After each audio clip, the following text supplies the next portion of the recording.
సాగేటి మనుగడ కోటి అలలుగ పొంగు వరదల వేగాన పడిలేచు అలలకు తీపి కలలకు లేని అలసట నీకేలా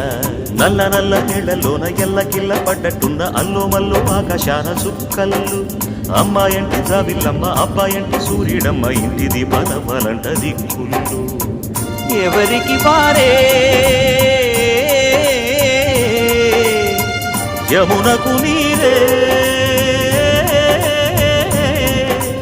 రేవు నీరు నావదంట నావతోడు రేవుదంట పంచుకుంటే గోరువంక వాలగానే గోపురానికి స్వరాల గణగణ గంటలే మోగనేలా గోపబాలుడొచ్చినాక గోకులానికి పెదాల కిలకిల పువ్వులే పుట్టే